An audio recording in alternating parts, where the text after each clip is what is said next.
Hello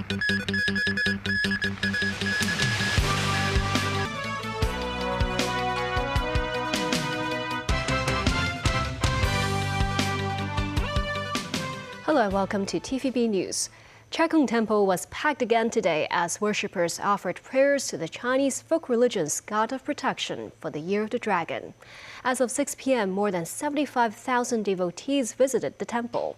Apart from houses of worship, the Lunar New Year festivities galore too in the Wishing Tree village of Lam Chun and Li Tong Avenue in Wan Chai. Drumming up goodwill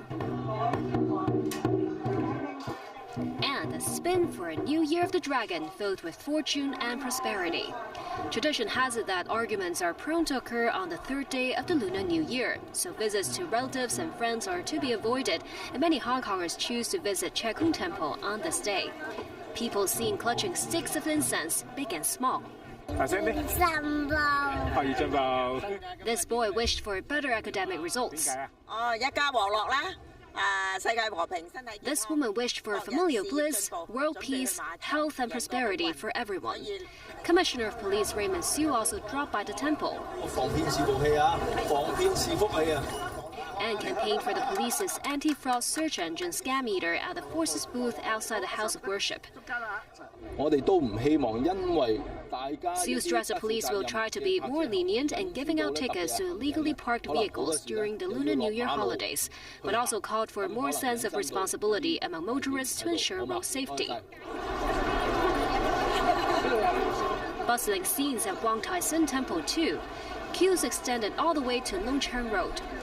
Under the police's crowd management measures, an exit of Wang Tai Sin MTR station had to close temporarily. This man said he waited for some 45 minutes to enter the temple, and it got more crowded every year. It took more than an hour for this mainland tourist to get in, but she said it's worth the wait because she wants to pray for the health and good fortune of her parents. Meanwhile, Lam Chun and Tai Po transported back in time, with people donning hanfu, the traditional attire of ethnic Han Chinese that dates back more than 4,000 years. It's the first time the village with a famous wishing tree held a hanfu-themed festival. Organizers said it aims at promoting the Taoist tradition. In Wan Chai, Lunar New Year festivities taking over Li Tong Avenue as well, with performances to delight both locals and tourists.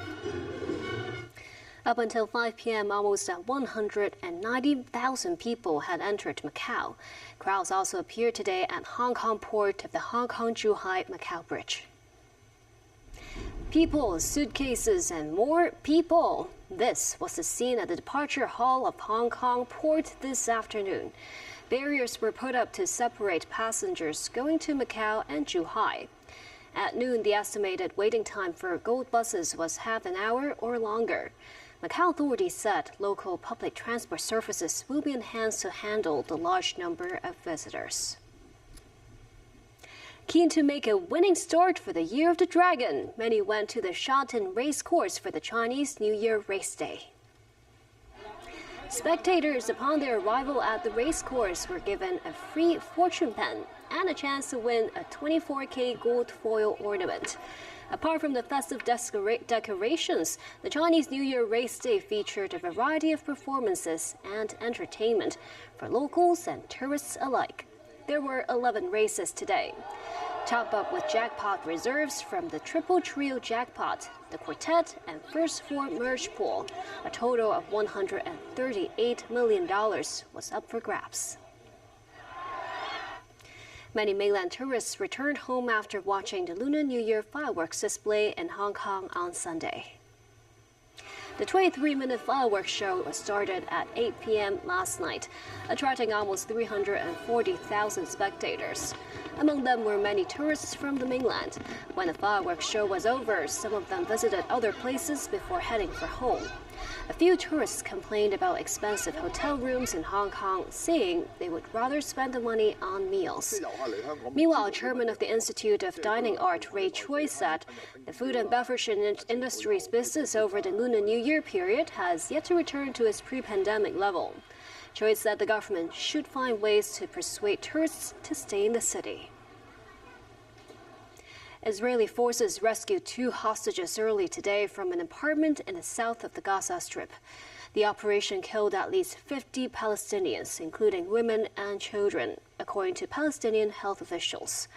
Hamas, which is still holding more than 100 hostages, said 2 of its captives were killed in the attacks. Around 1.5 million Palestinians are sheltering in the southern Rafah area, with Israel expected to launch an attack on the city. 70-year-old Louis Har and Fernando Simon Marman, 60. Both hostages rescued, Israel's military, the IDF says, after a daring raid on the second floor of a building in the southern Gaza area of Rafah. They were then airlifted to the Sheba hospital in Israel. The operation, conducted by the IDF, Israel's Shin Bet security service, and a special police unit, had been long in planning and was accompanied by airstrikes in the vicinity, with Gaza health officials reporting that dozens died in a series of attacks and many more were wounded. Israeli officials say the 2 are in stable condition.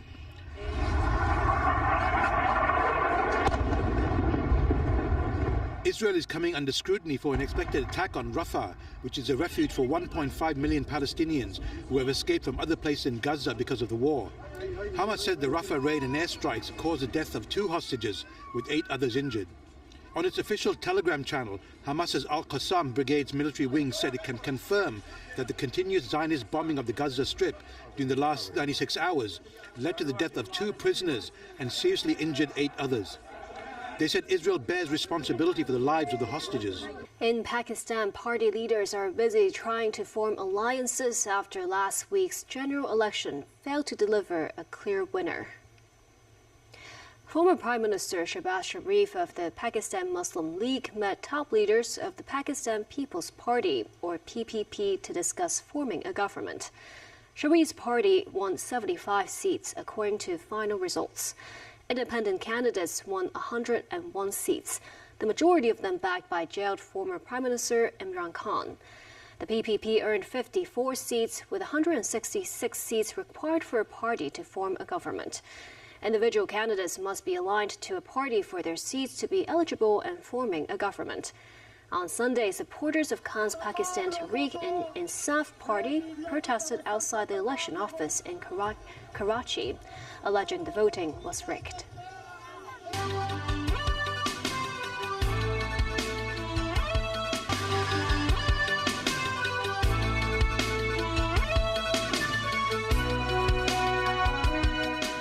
Welcome back. In Finland, former Prime Minister Alexander Stubb has won Sunday's presidential election runoff against ex-Foreign Minister Pekka Haavisto. He now faces the task of steering the Nordic country's foreign and security policy, now that it is a member of NATO following Russia's invasion of Ukraine. Danny Rao tells us more. Sunday's runoff was required because none of the original 9 candidates got more than half of the votes in last month's first round. With all votes counted, centre-right candidate Alexander Stubb of the National Coalition Party had 51.6% of the votes. Independent candidate Pekka Haavisto from the Green Left got 48.4% of the votes. Haavisto conceded defeat after a projection by the Finnish public broadcaster YLE showing a win for Stubb was released on Sunday night. He shook Stubb's hand and congratulated him at Helsinki City Hall, where the candidates and the media were watching the results come in. The 55-year-old Stubb, who was Prime Minister between 2014 and 2015 and started his political career as a lawmaker at the European Parliament in 2004, will become the 13th President of Finland since the Nordic country's independence from the Russian Empire in 1917. Stubb and Haavisto were the main contenders in the election, where over 4 million eligible voters picked a successor to hugely popular President Sauli Niinisto, whose second 6-year term expires in March. He wasn't eligible for re-election. Unlike in most European countries, the President of Finland holds executive power in formulating foreign and security policy together with the government, especially concerning countries outside the European Union, such as the United States, Russia and China. During the election campaign, Stubb and Haavisto largely agreed on Finland's foreign policy and security priorities. These include maintaining a hard line towards Moscow and Russia's current leadership, strengthening security ties with Washington, and the need to help Ukraine, both militarily and at a civilian level. Finland shares a 1,340-kilometre border with Russia. The head of state also commands the military, which is particularly important in Europe's current security environment and the changed geopolitical situation of Finland, which joined NATO in April 2023 in the aftermath of Russia's attack on Ukraine a year earlier. Dan Royal, TVB News. NATO Secretary General Jens Stoltenberg has criticized comments made about the bloc at a South Carolina rally by Republican U.S. presidential frontrunner Donald Trump. The former U.S. president said Russia should be able to do, in his words, whatever the hell they want to NATO members who don't meet their defense spending targets. I came in, I made a speech, and I said, you got to pay up. They asked me that question. One of the presidents of a big country stood up and said, well, sir, if we don't pay and we're attacked by Russia, will you protect us? I said, you didn't pay? You're delinquent? He said, yes, let's say that happened. No, I would not protect you. In fact, I would encourage them to do whatever the hell they want. You got to pay. You got to pay your bills. And the money came flowing in. In response, NATO Secretary General Stoltenberg said any suggestion that allies will not defend each other undermines all of its members' security, including that of the U.S., and puts American and European soldiers at increased risk.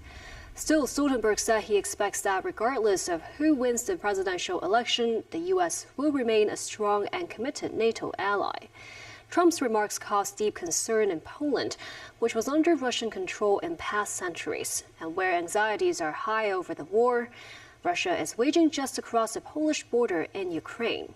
Polish Prime Minister Donald Tusk voiced concerns about whether the United States will show full solidarity with other NATO countries in this confrontation that promises to last for a long time with Russia. The German government did not officially comment on Trump's remarks, but its Foreign Office pointed out NATO's solidarity principle in a statement on X. U.S. Defense Secretary Lloyd Austin has been hospitalized again with symptoms pointing to an emergent bladder issue. A Pentagon statement says Austin was taken to Walter Reed National Military Medical Center. It says Austin is retaining his duties as Defense Secretary and his deputy has been notified and is prepared to assume Austin's duties if required. The chairman of the Joint Chiefs of Staff has also been notified, as well as the White House and some members of Congress. Austin was scheduled to depart on Tuesday for meetings, including a regular gathering of NATO defense ministers. The 70-year-old was diagnosed with prostate cancer in December and underwent a procedure called a prostatectomy to treat it on December 22nd. A curator at a Hong Kong Museum of Art hopes visitors can view the city as a melting pot of Chinese and Western cultures, an East meets West center for cultural exchanges. Twiggy Owl is excited about Hong Kong's art landscape with 50 Italian artworks on display for the first time in the city. Mimos and I went to the special exhibition. This painting, Madonna of Mercy by the 16th century Venetian artist Titian, is one of the artworks now on display at the Hong Kong Museum of Art, or HKMOA. One of the highlights of this painting is that Titian included himself in the piece, the man in the foreground wearing a black robe and a gold necklace. The 50 Italian exhibits currently on show not only feature Titian but also other Venetian Renaissance artists such as Paolo Veronese and Giovanni Mansueti. The artworks are all from the Uffizi Galleries in Florence, Italy. The exhibition is a second collaboration project between HKMOA and Uffizi under a 5-year memorandum of understanding that the government signed with overseas museums in 2019. We are committed to strengthening Hong Kong's position as an East meets West center for international cultural exchange. We have been collaborating with many prestigious museums to bring world-class exhibitions to Hong Kong over the years. And this exhibition, featuring the exquisite works of art, offers a cultural dialogue between the rich cultural heritage of Italy and the vibrant culture that Hong Kong represents.